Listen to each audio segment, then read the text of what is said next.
Hello, people. Welcome to the stream. I know it's been long. I know it's odd day. I know. Still getting it together. Still, life and all that. But we're gonna here to talk about a topic that many have talked to it to death, in a sense of way. Even though there's content coming, season 2. I watched the trailer. Uh,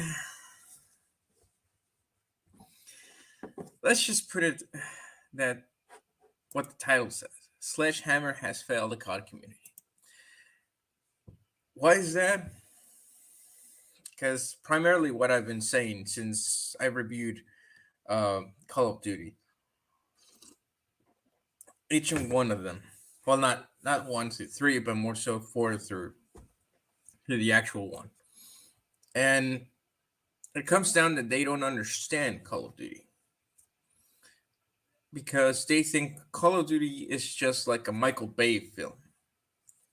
Huge explosions, action here, plot little, and that ends up affecting the core things of a Call of Duty. Yes, there's action in Call of Duty. Yes, there's, you can call it cinematic moments, but they come from the story. They don't come because you want them there.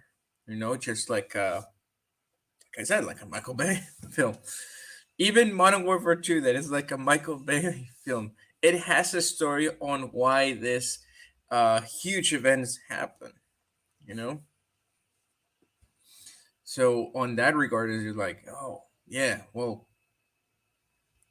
Sledgehammer's campaign, take and everything. I mean, we saw it with Advanced Warfare.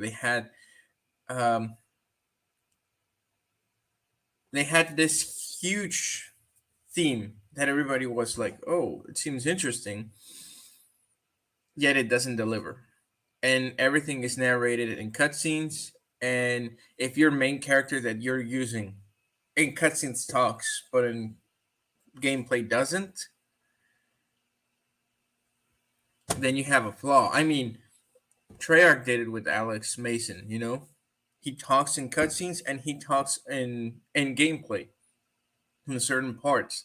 And you're like, oh, well, it does work that your main character speaks while you're having gameplay. But Treyarch doesn't, Sledgehammers doesn't take that into account.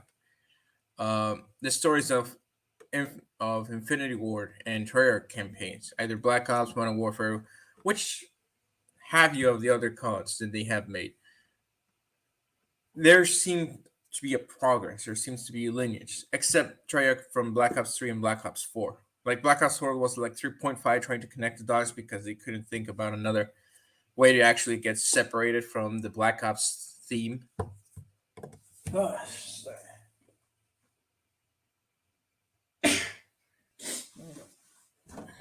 So, on that regard, you're like, well, maybe the next one, they're saying boots on the ground, World War II. There's a story, like trying to explore World War II through the front lines again, but new eyes, new things. You're thinking, oh, we're gonna have the Battle of the Bulge, or we're gonna have to take Paris, or certain operations that you think that you haven't seen in a Call of Duty game from before. You're gonna touch it here, and you're like, yeah, we're gonna, and explore the human element and everything. And then you realize this is a playable Saving Private Ryan movie. And you're like, okay. And then their theme, because their logo, every time that they showed World War II, they had the famous M1 Garand ping, ping. And when you're playing the game, it sometimes doesn't pop. And when it pops, it sounds odd. It sounds more like, instead of sounding like when you're end team the clip, when you're firing that last shot and it just goes ping. It seems like someone put an empty clip on the Garen, put it in, put the mic on, make the action, and then it just sounds too hollow. It doesn't sound fiery. And that's when you're like, did they record this right? Did they understood this iconic ping? More so over, did they understand this time and period where morale sometimes it's too blurry? There's no like, I understand those points of like, oh, the enemy surrendering, but one of the reasons why the movie Saving Private Ryan was, uh, even though it's a fictional story, but it showcases you the morale between good soldiers and bad soldiers on both fronts. Because good soldiers, yeah, okay, they're surrendering. But then there's bad soldiers that when they surrender, they just still kill him. I mean, it's in the opening scene of Saving Private Ryan when those two Czech soldiers are surrendering and saying, "Hey, we're not Nazis. We're forced on the front lines," and those two Allied soldiers just start shooting at them. Uh, and they're like, "Hey, what was he saying?" It's like, "Oh, my hands are clean." You know, that's bad. That's bad soldiers on Allied forces, and then you have it on the other side as well. You know, so those types of things. Now we see it over here in Vanguard. Vanguard is starting to be too clean, too,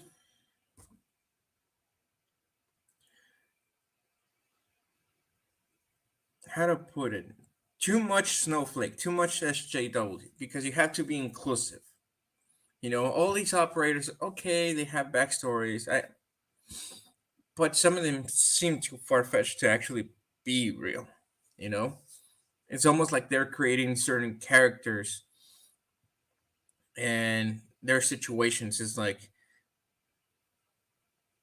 you know, unrealistic. For example, any Nazi that wanted to defect, it was sniffed right away. Yes, they could have put up a fight, but they were sniffed right away because the same type of protocol was actually applied for Soviets. You know, if we see someone not being so Soviet in Soviet Russia or in the Soviet Union, you write them off and they start questioning him, and he might come back after a few days or weeks. You know, with the Nazis was more so in a few days, and if he's like showcasing that he's not aligned towards it, it's like they kill him for the simple reason that, you know, for them it's a weak link that the Allies can explode or the Soviets can explode. So that's in that regard. Another thing, and I think this is one that actually hammers home to everyone. SledgeHammer has failed the COD community in the sense of way that when they had the integration with Warzone, it fucked up everything. It fucked up everything. There's still some issues. I played a little bit yesterday, you know, in Modern Warfare. There, it seems to be uh, running fine. You know, Modern Warfare. I have to try Warzone uh, in order for me to actually see if there's some issues still on that side. But some of Modern Warfare, yeah, I understand. But the thing is still that if you are ranked out, you know, top rank in Modern Warfare, you have to level it up all over again and unlock everything. That thing is still not fixed, and I think they're not going to fix it until season 2 with a huge update. You know, and I think I think it's made clear that they're trying to push this, like, oh, please please play and buy, you know, the season content and everything because we need the money. That's more so Activision right now, and more so because of the pressure that they're gonna have once the transaction actually goes through. Because if you notice, once the transaction goes through, Bobby Kotick is not gonna be head of Activision Blizzard or Activision itself. and he's gonna retire. He's gonna have his uh, millions, and you're gonna start see a huge amount of changes. Modern Warfare 2022 is gonna be his last one, and there's gonna be a huge shift on that front. There's also gonna be a huge shift on other games, other IPs. I don't know how this is gonna affect World of Warcraft and League of Legends. Um, but returning towards what Sledgehammer says, the reason that we're brought here, it was to buy time to Treyarch and Infinity Ward to actually deliver a nicer product. The thing is, and I understand exclusive A's, I understand Espresso, Drifter, Slasher, that when you extend a project, sometimes game trends come into play. Like the battle royale thing with Fortnite. It started caught up, and then all of a sudden, your Black Ops 4 campaign, it's scratched up, and you have to develop a battle royale for it. So everything that you have done for the story has to be scrapped off, and then you have to dedicate it towards this. And then sometimes it doesn't work. So when you launch it, you're like saying, "Hey, we're gonna launch this because of dates and everything, and we're gonna deliver some patches in order for it to actually make it work even better." And you're like, "Well, that's an unfinished product," but because they're pushing you, you should actually do this. It wasn't because of that. It was to buy time, but they never gave into consideration these gaming trends that were coming, and they changed quickly. And because they changed so quickly, sometimes what you were developing, it doesn't work. But that shouldn't matter to Call of Duty. I understand that it has a huge population, has a huge popularity, but it shouldn't matter to Call of Duty. Just like it shouldn't matter towards Battlefield what Call of Duty is doing. They're trying to one up each other, but they're so different in model and basic that it's redunculous sometimes. Yes, you want to fetch some things of Call of Duty into Battlefield and some things of Battlefield into Call of Duty, but the fact of the matter is that you still have to be you. Call of Duty's fast paced. Like, you can say it's archaic, but it's more so Infinity Ward goes the route of realism. Kind of like a Call of Duty slash type Battlefield thingy. With because that was where they were going with Ghosts. The environment changes and you have to adapt to the environment. But because nobody liked Ghosts except a few people, including me, they scratched that whole idea of interactive maps. And it's a wasted up. Even though you can say that, oh, well, they don't need that. It's like, yeah, they don't need it, but it was a fresh thing towards Call of Duty that actually changed gameplay sometimes in Ghost. I actually saw it. Um, Scrapyard in Ghost. It didn't start like Scrapyard. It transformed into Scrapyard because of a shuttle. So the early match actually benefited. But what ends up happening is that those ideas get scrapped because the game in general is not liked. They're not given a chance. And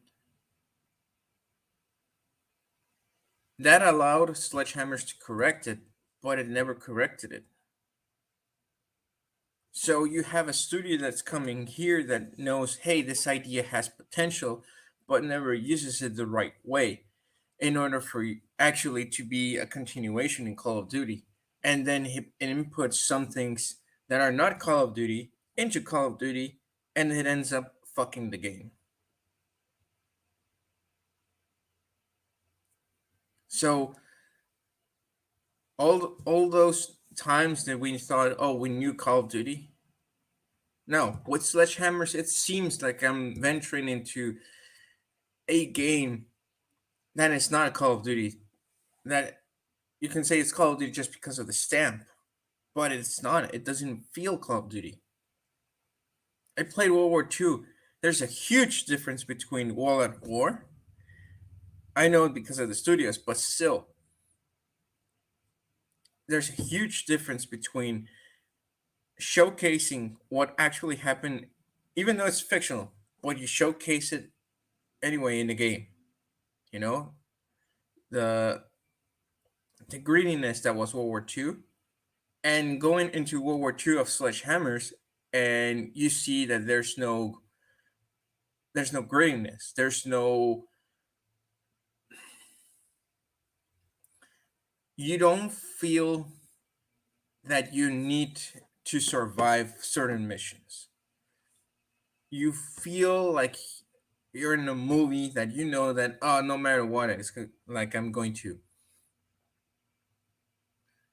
When you play Treyarch's World at War, even though you know you're not going to die, you know you got to progress and everything, but it makes you feel like, hey, you need to charge up. This moment is critical. You need to do this. In World War II Sledgehammers, it's so fucking clean that crucial moments don't feel like crucial moments. It's almost like there's a gotcha moment.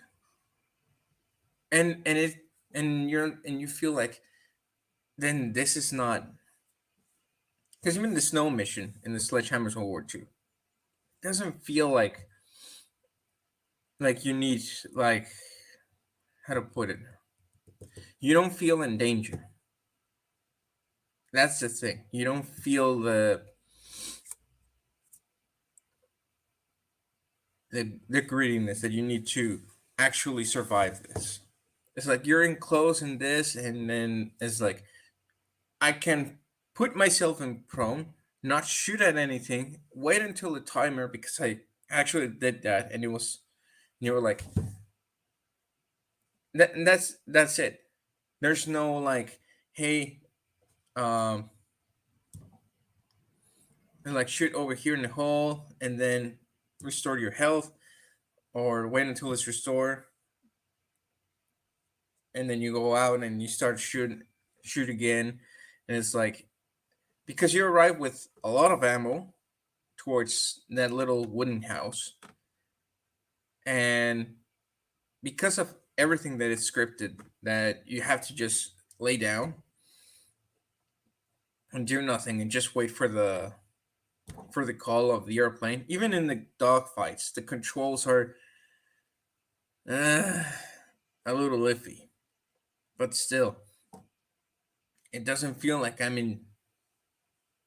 in that World War II scenario, that it's daring, that I need to actually do this in order for me to actually survive. It just feels so plainly calm. And that morale boost, dude, it's a Call of Duty game. You don't need to be, you can award it, but still it's And multiplayer. Let's talk about multiplayer, man. The first screwed up that Sledgehammers did, loot boxes. Loot boxes. That care package system, that it's so fucking random that you gain on every match, it decimated what it was Call of Duty, because Call of Duty was itself a joke, and Call of Duty understood that, and it didn't care, and it carried on. Sledgehammers just made it worse. Not only through the advanced movement system, because it was badly implemented, but the loot box system, dude, Ghost did it differently. Other shooters, other games did it differently. when you, how to put this in a simple way, you want to customize your character, you do it through challenges. And it was done here correctly. And Ghost was done here correctly because you had challenges. Hey, you want this cool helmet? Oh, you gotta be a certain kill streak and get certain kill streak and kill many this in one life or in one match. And you're like, oh, cool, that's a challenge.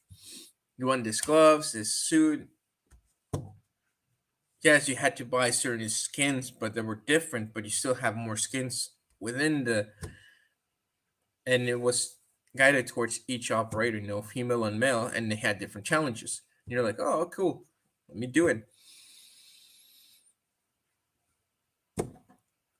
SledgeHammers just said, hey, you want that skin? Oh, it's gonna be random. It's gonna be random. And if hell, I don't know how many videos of YouTubers, especially Ali A, just going over and over and over and over, trying to get the good guns or the good customs for their soldier, and nothing. I think I played a little bit. What was it? I think it was on my first 2 or 3 care packages that I earned just from gameplay that I got.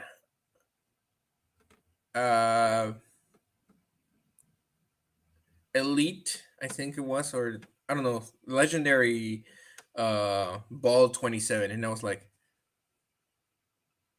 I barely played the game, and this thing just gave me the one of the ultimate weapons of multiplayer.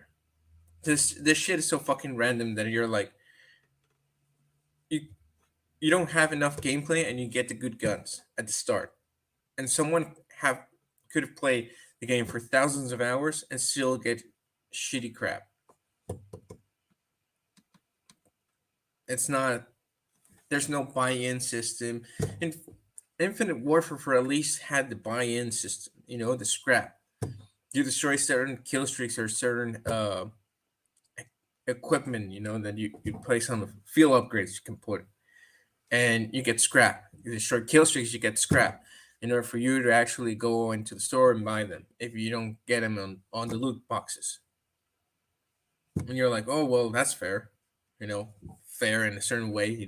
Fix towards the fucking system. Even though it's a grind, but still, it allow you to actually go through it. And if you got double, it was recycled and they gave you scrap for it. But that's Infinity Ward, and while not certain way Treyarch just made it worse, the loot box system on Black Ops 3, but Infinity Ward had to step in and fix that thing. The multiplayer it couldn't fix because it was already refined. The advanced movement through Treyarch, but still, it wasn't quite there. The advanced movement, how to put it, it doesn't have place in Call of Duty the way that it was implemented. For me, the advanced movement that it should have been was the advanced movement that Halo 5 actually had. I know that they have boosters, but hear me out on this. If you allow, to have that kind of boost, like the modern jetpacks, you're supposed to be in the future. These guys move quickly, so it's like you can sprint, and you should actually have what I actually added on my Ghost rewrite. If you hold A, it's like a dive, and if you hold B, it's like a slide. In order for it to actually just go, have that. That's an advanced movement. Choose. You want a dolphin dive? You want a slide into cover?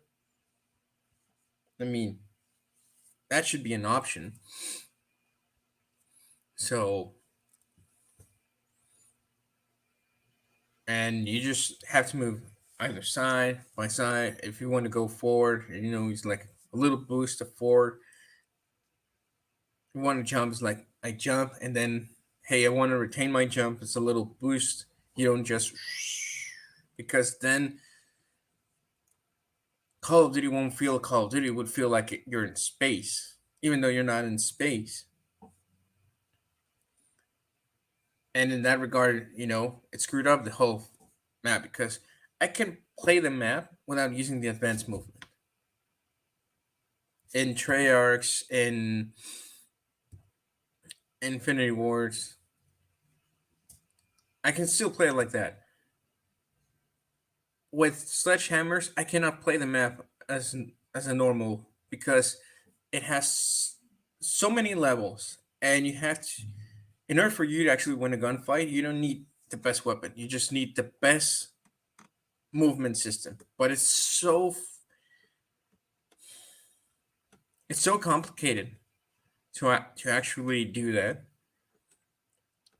the skill gap is not it's not weapons fight, it's movement fight, and that's not Call of Duty. The pick 10 system now is pick 13 in Advanced Warfare. Why? Ghost did it differently. Attachments don't count towards, and they still count somehow, and kill streaks now count somehow on the pick 13 system. The types of grenades, they're useless. Grenades are useless because of the advanced system and movement system that they implemented. It's useless. There's no, there's no, like stickies. They don't work because they can actually evade the player. Normal ones, shitty. There's no EMP grenades, and even if you had them, they're gonna EMP every time you spawn. They're gonna EMP the field enough for you to actually not use your exoskeleton. Things like that.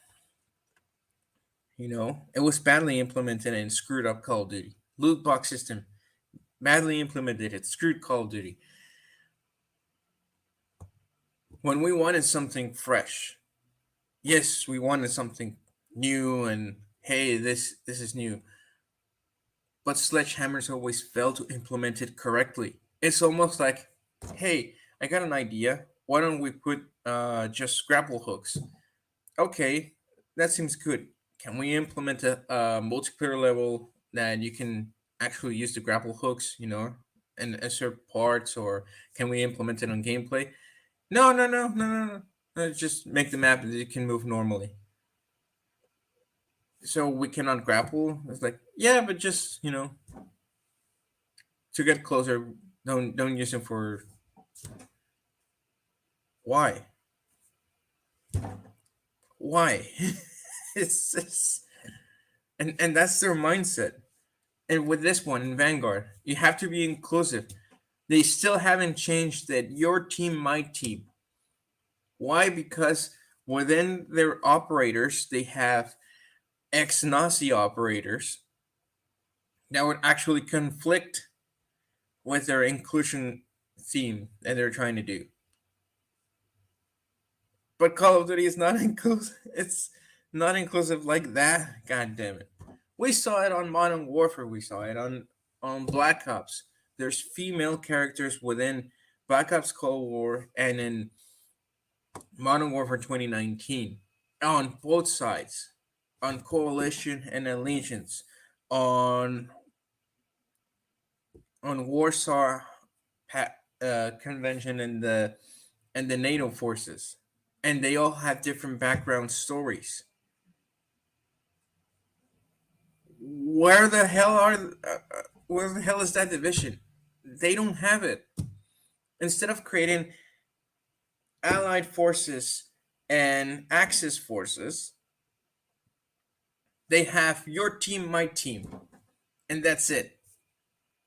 And you're like, the hell? And you can say, oh well, they have those little factions within. It's like, no, that doesn't work like that.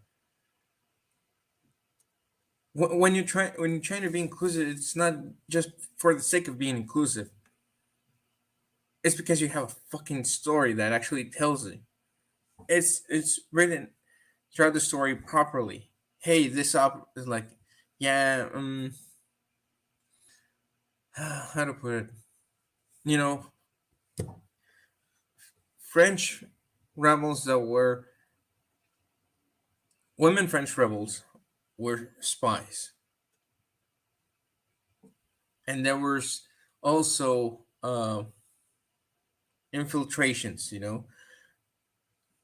Nazis actually, instead of ratting out, and it's like they had people that actually disguised themselves, even though they were white and everything. But they found a way to actually uh, bribe people into actually spying on the rebels and to spying the allies in order for them to actually gain intel, in order for them to actually, uh, bust it out. So you had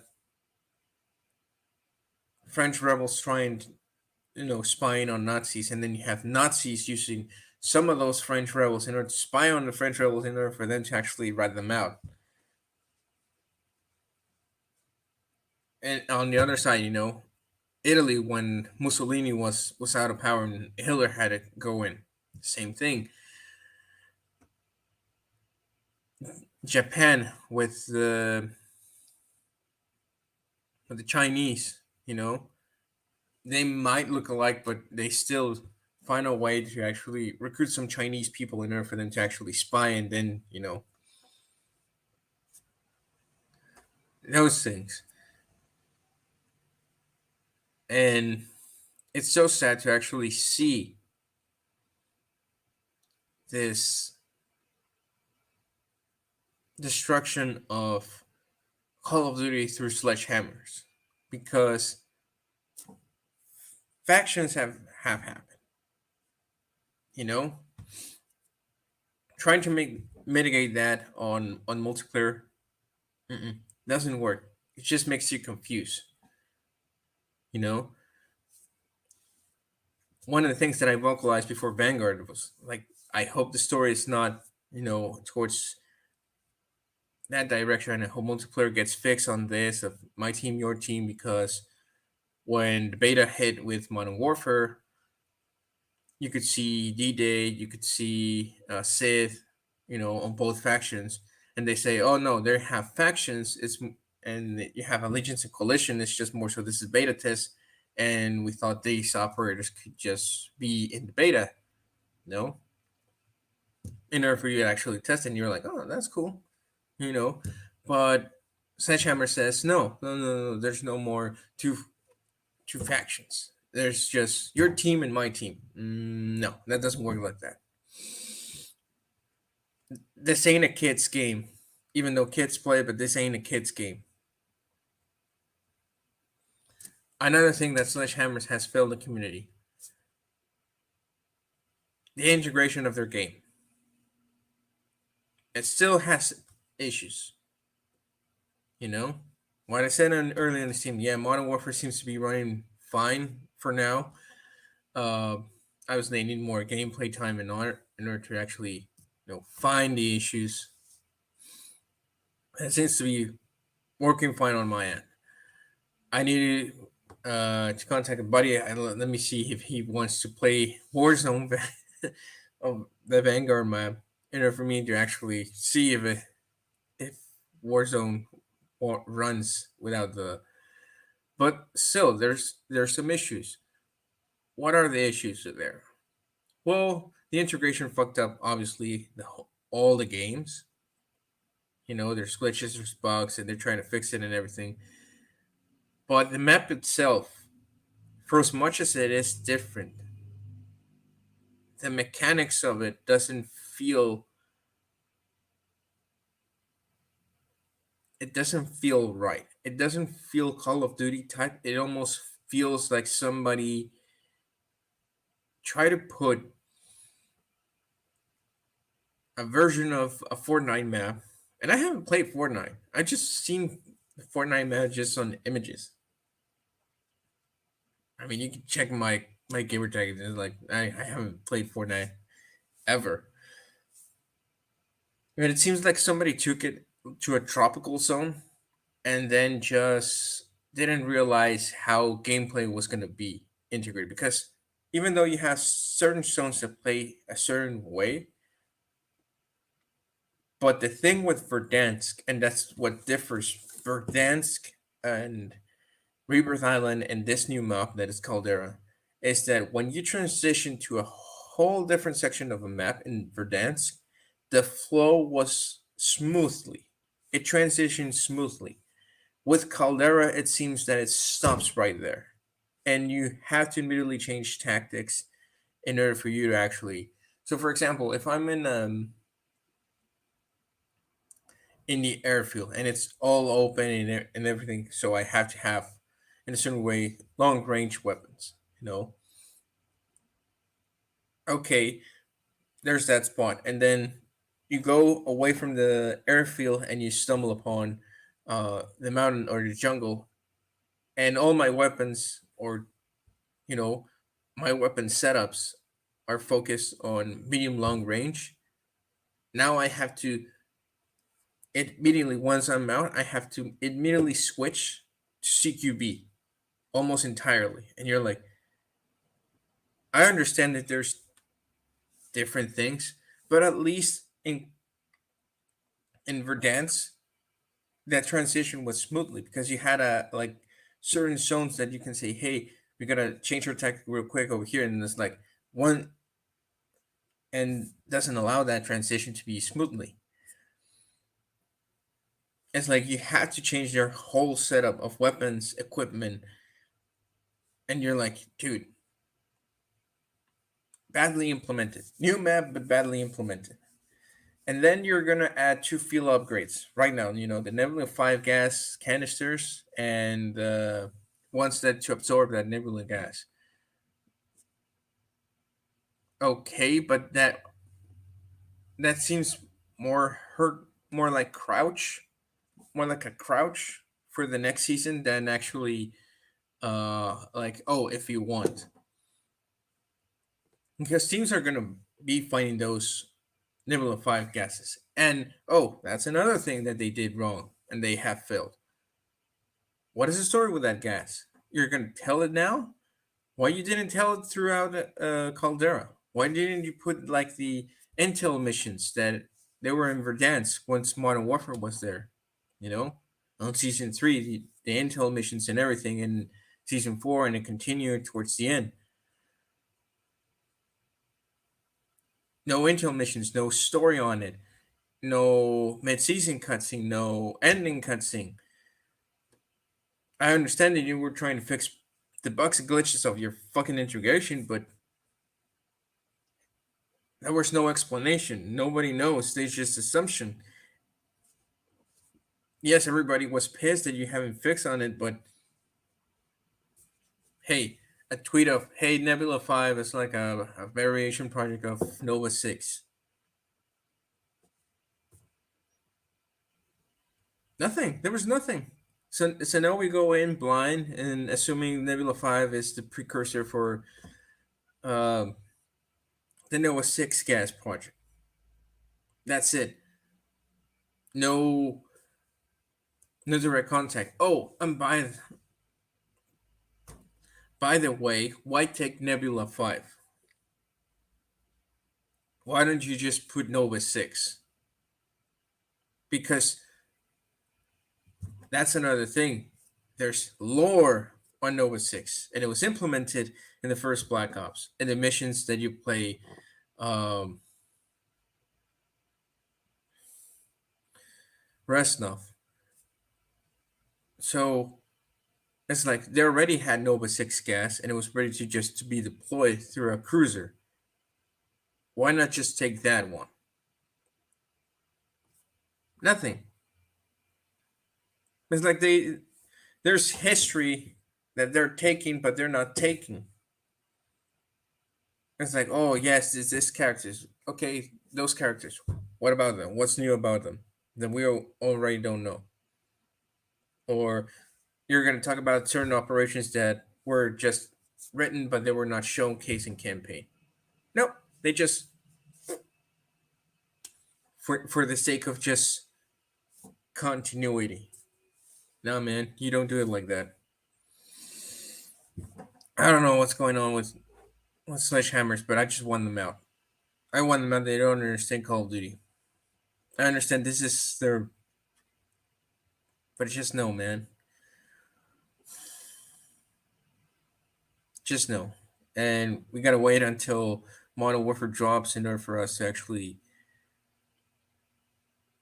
get a decent Call of Duty, a Call of Duty that is Call of Duty. And until then, we gotta suffer through this all together.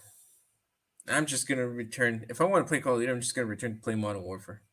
That's it. Um, but anyways, let's.